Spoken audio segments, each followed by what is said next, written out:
آج میں آپ کو پھر ان دنوں کا واقعہ سنانے لگا ہوں جب میں امریکہ کی ایک مسجد میں رہا کرتا تھا۔ جو آج واقعہ سناؤں گا نا تو ہو سکتا ہے کہ آپ کو اس پہ یقین نہ آئے، مجھے بھی نہیں آیا، لیکن سنا اس لیے رہا ہوں کہ میرے ساتھ بیتی ہے، ورنہ اس پہ یقین نہیں آتا۔ تو بات کچھ یوں ہے کہ ایک دن مسجد میں تقریباً عصر کے ٹائم پہ 4 ساڑھے 4 بجے کا ٹائم ہوگا، میں بیٹھا تھا تو ایک پرانی سی ووکس ویگن کی وین باہر آ کے رکی اور اس میں سے 4 لوگ برآمد ہوئے جو صاف دیکھنے سے لگ رہا تھا کہ ان کا تعلق پاکستان سے ہے۔ انہوں نے امامے باندھے ہوئے تھے اور تھوپ پہنے ہوئے تھے، وہ جو عربی لباس ہوتا ہے۔ وہ اندر آ گئے۔ اتفاق سے اس وقت میں اور مسجد کے امام صاحب جو تھے وہ مسجد میں بیٹھے ہوئے تھے۔ ایک صاحب نے بڑی ٹوٹی پھوٹی انگریزی میں مجھ سے کہا اسپیک انگلش، تو میں نے کہا یس آئی اسپیک انگلش۔ پاکستان؟ تو میں نے کہا یس پاکستان۔ او شکر ہے، الحمدللہ۔ امام صاحب کہاں ہیں جی؟ میں نے کہا جی اندر بیٹھے ہیں۔ چلیے جی ان سے ملتے ہیں، جزاک اللہ، الحمدللہ۔ میں نے اندازہ لگایا کہ 4 لوگوں میں سے 3 کی عمریں جو ہیں وہ تقریباً 35 سے 50-55 کے بیچ میں ہیں، اور جن کو وہ امام صاحب بول رہے تھے نا، امیر صاحب بول رہے تھے، ان کی عمر کوئی 70 کے قریب ہوگی۔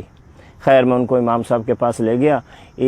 جو امیر صاحب تھے ان کو عربی آتی تھی، انہوں نے امام صاحب سے عربی میں بات کرنا شروع کر دی۔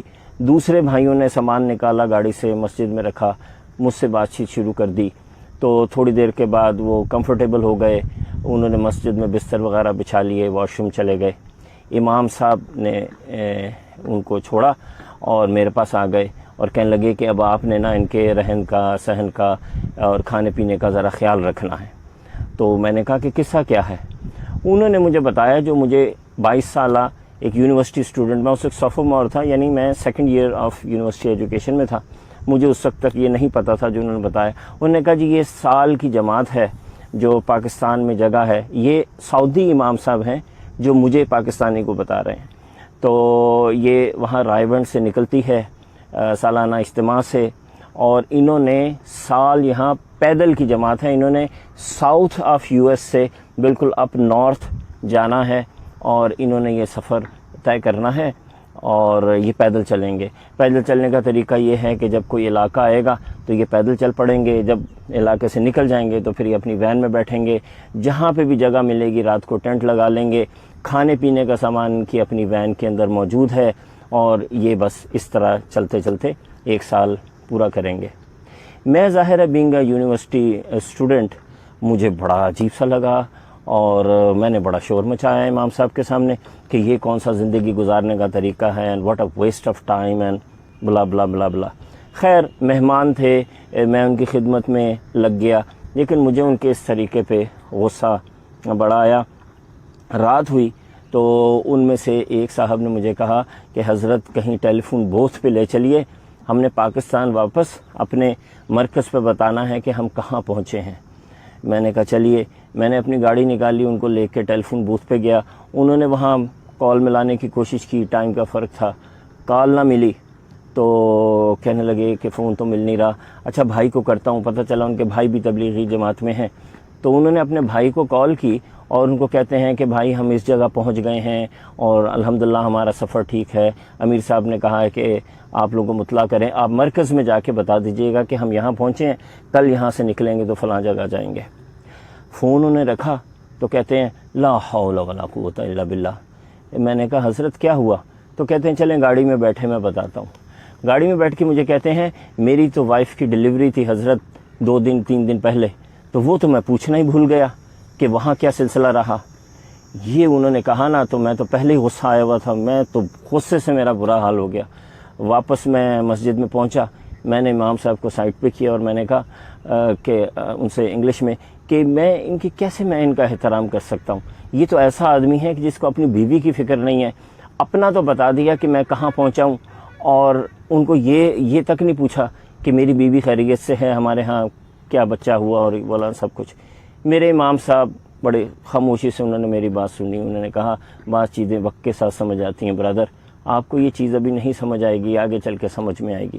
خیر اینی ویز دوسرے دن جناب وہ وہاں سے چلے، پہلے مسجد سے نکلے، پیدل چلتے چلتے انہوں نے پورا چھوٹا سا وہ ایک گاؤں سا قصبہ تھا، اس کو کراس کیا. اس کے بعد وہ وین پہ بیٹھے اور کہنے لگے کہ ہم رات جو ہے نا تقریباً فلاں جگہ جا کے، یعنی وہ جگہ وہاں سے بنتی تھی تقریباً 10 کلومیٹر دور. انہوں نے کہا 10 کلومیٹر وہاں جا کے ہم پڑاؤ ڈالیں گے. ٹھیک ہے جی. 9:30 بجے کے قریب، نہیں 8:30 بجے کے قریب امام صاحب مجھے کہتے ہیں چلیں وہاں چلتے ہیں اور دیکھتے ہیں کہ جو جماعت ہے وہ پراپرلی انہوں نے ٹینٹ وغیرہ لگا لی ہے کہ نہیں. میں نے کہا ٹھیک ہے. تو میں ان کے ساتھ گاڑی میں بیٹھ گیا. ہم چلنا شروع ہوئے. راستے میں ہم دیکھتے جاتے تھے اندھیرے میں، کہیں روشنی نظر آئے، ٹینٹ نظر آئے. آخر جا کے ہمیں تھوڑا آگے جب ہم نے شہر سے نکل گئے تو اندھیرے میں بالکل ایک جگہ ٹینٹ لگا نظر آ گیا، وہ بتی سی جل رہی تھی.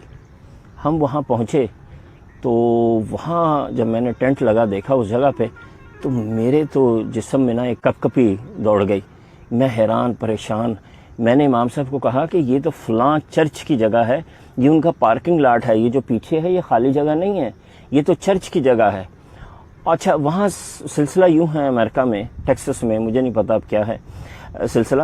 اس وقت تو یہ تھا کہ اگر آپ کسی نے آپ کی زمین سے گزرے بغیر اجازت کے یا وہاں ٹھہر گئے تو آپ ان کو گولی مار سکتے ہیں اور آپ کو کسی قسم کا کوئی لا جو ہے نا آپ کے خلاف کام نہیں کرے گا. تو میں نے امام صاحب کو کہا کہ امام صاحب جلدی سے اندر چلیں، ان کو یہاں سے اٹھائیں، یہ تو بڑا مسئلہ ہو جائے گا، یہ تو گولی چل جائے گی، وہ تو ان کو مار دیں گے، ان کو سمجھ ہی نہیں ہے، ان کو تو پتہ ہی نہیں ہے، ان کو تو اندازہ ہی نہیں ہے کہ یہاں کیسے چلتا ہے، دیکھیں یہ کوئی کرنے کی بات ہے. یہ ہم بولتے بولتے ٹینٹ میں داخل ہو گئے. ٹینٹ میں امیر صاحب جو تھے وہ بالکل سکون سے بیٹھے ذکر کر رہے تھے اور باقی کے لوگ جو تھے نا وہ کچھ کھانے کی تیاری کر رہے تھے. انہوں نے کہا برادر آپ بالکل صحیح ٹائم پہ آ گئے ہیں، آئیں ساتھ بیٹھ کے کھانا کھاتے ہیں. میں نے شور ڈال دیا. میں نے کہا آپ یہاں سے فوراً خالی کریں، یہاں تو گولی چل جائے گی، آپ بھی مریں گے، ہمیں بھی مروائیں گے، یہ تو ٹیکسس ہے، یہاں تو گنز رکھتے ہیں لوگ اور آپ چرچ کی جگہ پہ ایسے ٹینٹ لگا کے بیٹھ گئے. امام صاحب کے چہرے پہ ایک عجیب سا سکون، کوئی پریشانی نہیں، کوئی مسئلہ نہیں. کہتے ہیں وہ بھی تو ہمارے اہل کتاب ہے نا، ہمارے بھائی ہیں، مسلک میں مذہب میں ہمارے بھائی ہیں، آنے دیں ان کو، ہم ان کو سمجھا لیں گے. میں نے کہا امیر صاحب کون سمجھائے گا، آپ کو تو انگریزی بھی نہیں آتی. کہنے لگے برادر آپ ہیں نا، آپ سمجھائیں گے. انگلش میں میں نے بولا تو وہ بھی کچھ ٹوٹی پھوٹی انگلش، اردو عربی میں انہوں نے امام صاحب کو بھی بولا. خیر میں بڑا جھنجھلایا. 1 منٹ گزرا، 2 منٹ گزرا، دل میرا دھک دھک کرے کسی بھی وقت کچھ ہو جائے گا. وہی ہوا. اچانک ہمیں نا باہر گاڑیوں کی لائٹس، یہ جیسے پیچھے آپ علاقہ دیکھ رہے ہیں تو اس میں سے لائٹس نہ ٹینٹ کے اندر آتے نظر آئیں. کسی نے مائک، وہ جو لاؤڈ سپیکر ہوتا ہے، پکڑا اور انگریزی میں ٹپیکل ٹیکسس کے ایکسنٹ میں بولا کہ یہ آپ لوگ فوراً یہاں سے نکلو، کون ہو ورنہ ہم گولی چلا دیں گے اور یہ سب کچھ. تو امام صاحب کہتے ہیں کیا بول رہے ہیں، اور وہ ٹپیکل ٹیکسن ایکسنٹ تھا، وہ انگریزی کسی کی سمجھ میں نہیں آئی. میں نے کہا کہ وہ کہہ رہے ہیں جلدی سے یہاں سے نکلو، سامان اٹھاؤ ورنہ ہم گولی چلا دیں گے. امام امیر صاحب کے چہرے پہ ایک عجیب سی پرسکون مسکراہٹ آئی اور انہوں نے وہ بڑی مشہور جو سورہ یاسین کی آیت ہے وہ پڑھی کہ وَجَعَلْنَا مِن بَيْنِ أَيْدِيهِمْ سَدًّا وَمِن خَلْفِهِمْ سَدًّا فَأَغْشَيْنَاهُمْ فَهُمْ لَا يَبْصِرُونَ، کہ یہ ان کے آگے بھی دیوار اور پیچھے بھی دیوار اور ان کو نظر نہیں آتا. خیر مجھے اس وقت اس کی بہت زیادہ سمجھ بھی نہیں تھی. وہ تو اس دن کے بعد مجھے اس آیت کا پتہ چلا کہ یہ ہے کیا اور اس میں کتنی پاور ہے. تو ہمارے امام صاحب بھی ایسے سر جھکا کے، حافظ القرآن تھے، عالم تھے، انہوں نے بھی ایسے سر جھکا لیا اور ساتھ ہی ایک آخری وارننگ انہوں نے دی. 1 منٹ کی خاموشی ہوئی اور تابڑ توڑ گولیاں چلنا شروع ہو گئیں. اتنی تیزی سے اتنی گولیاں انہوں نے چلائیں کہ بس ایسے لگ رہا تھا کہ وار زون ہے. اور گاڑیاں بھی اتنی ہی دور کھڑی تھیں جتنا میں ہوں اور یہ پیچھے تھوڑا سا یہ جو کھلا علاقہ ہے. گولیاں چلتی تھیں اور ایک گولی ٹینٹ کو نہیں لگ رہی تھی. سمجھ نہیں آ رہی تھی کہ گولیاں کہاں سے جا رہی ہیں. آواز بھی آتی تھی کہ گولیاں آس پاس سے گزر رہی ہیں اور وہ ایم بھی خیمے کا کر رہے تھے، ٹینٹ کا کر رہے تھے، کیونکہ انہیں لگ رہا تھا جیسے کوئی جن آ گئے یہاں پہ، پتہ نہیں کوئی کرمنلز ہیں. جتنی انہوں نے گولیاں چلا سکتے تھے وہ اگلے 15-20 منٹ تک وہ لوگ گولیاں چلاتے رہے. جب ان کے میگزینز بالکل خالی ہو گئے نا تو امام صاحب، امیر صاحب مجھے کہتے ہیں کہ بھائی جائیے ان کو بتائیے کہ ہم کون ہیں اور کس لیے آئے ہیں. تو میرے تو جان نہیں، میں تو باہر جانے کی ہمت نہیں. اتنی گولیاں میں نے اپنی لائف میں پہلی دفعہ چلتی دیکھی تھی اور وہ بھی پوائنٹڈ ایٹ می، میری طرف. میں نے کہا کسی ایک بھائی کو میرے ساتھ بھیجیے، میری تو ٹانگیں کانپ رہی ہیں۔ انہوں نے ایک بھائی کو ساتھ بھیجا، انہوں نے کہا آؤ بھائی اس میں کیا بات ہے، آپ چلیے آپ گفتگو کریں، میں آپ کے ساتھ کھڑا ہوں گا۔ باہر میں پہنچا ہوں تو تقریباً 4 ٹرک تھے، ان کے اندر 7-8 لوگ تھے، اور جیسے ٹیکسس کے فلموں میں دیکھتے ہیں موٹے موٹے بھاری بھاری جینس پہنی ہوئی، گنز پکڑی ہوئی۔ وہاں پہ میں پہنچا نا تو وہ تو ہکا بھکا ایسے حیرت سے مجھے دیکھنے لگے، کہتے ہیں ہو آر یو گائز، آپ لوگ ہو کون؟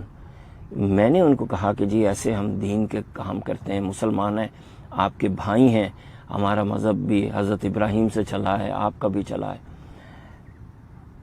وہ تو بالکل ان کے پاس لفظ نہیں تھے۔ انہوں نے کہا آپ زندہ ہو؟ میں نے کہا ہاں زندہ ہیں، کیوں؟ انہوں نے کہا ہم نے تو اپنی پوری گولیاں آپ کے ٹینٹ پہ خالی کر دیں، ایک گولی بھی نہیں آئی اندر۔ میں نے کہا نہیں، میں تو سمجھ رہا تھا شاید آپ ادھر ادھر چلا رہے ہو۔ تو وہ چونکہ میرا ایکسنٹ جو تھا وہ ٹیکسس والا تھا، اور میں ان سے بڑا ڈاکانہ ملا لیا کہ I live at that place and I do this kind of work. تو وہ کہنے لگے کہ یہ، اور میں نے اپنے آپ کو الگ کر لیا، میں نے کہا یہ پاکستان سے آئے ہیں، I live here and I am just here to see them. میں نے کہا یہ لوگ کون ہیں کہ جن کے اوپر ایم کر کے ہم نے گولیاں چلائی ہیں اور ایک گولی بھی ان کو نہیں لگی؟ میں نے کہا پھر تو اب یہی ہے کہ آپ اندر آ جاؤ اور وہ کھانا کھانے لگے ہیں، ساتھ بیٹھ جاؤ۔ تو خواتین و حضرات اس دن وہ 10-12 لوگ، میرا خیال ہے 8-9 لوگ میرے ساتھ ٹینٹ میں آئے، وہ وہاں بیٹھے، انہوں نے کھانا کھایا، انہوں نے اسلام کے بارے میں سنا، وہ مطمئن ہوئے، لیکن اس حیرت کے ساتھ واپس گئے کہ ایک گولی بھی اس دن ٹینٹ میں بیٹھے ہوئے لوگوں کو نہیں لگی۔ اب یہ ظاہر ہے یقین نہ آنے والی بات ہے، مجھے بھی آج تک یقین نہیں آیا کہ گولیاں کیوں نہیں لگیں، جبکہ انہوں نے ہنڈریڈز میں چلائی ہوں گی۔ 20 منٹ تک آپ ذرا سوچئے کہ 6-7 بندوقیں چلیں گی آٹومیٹک رائفلز، تو کتنی گولیاں چل گئی ہوں گی۔ اس میں اب ایک بات ہے جو ہمیں نا اپنے کلچر میں اس وقت بہت زیادہ سمجھنے کی ضرورت ہے۔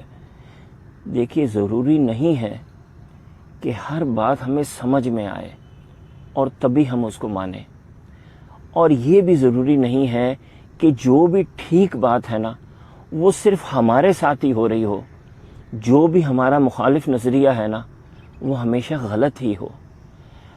ضروری نہیں ہے، بس آپ یہ سمجھ لیجئے کہ یہ اللہ کی دنیا ہے، اللہ نے جس سے جو کام لینا ہے وہ لے رہا ہے، اور اللہ تعالیٰ کے پاس طاقت ہے، وہ جس وقت جس کو بچا لے۔ اس لیے سکون میں رہیں، خوش رہیں، دوسرے کو عزت دیں، دوسرے کے اوپینین کی رسپیکٹ کریں، اور مطمئن ہو کے اپنی زندگی گزاریں۔ شکریہ۔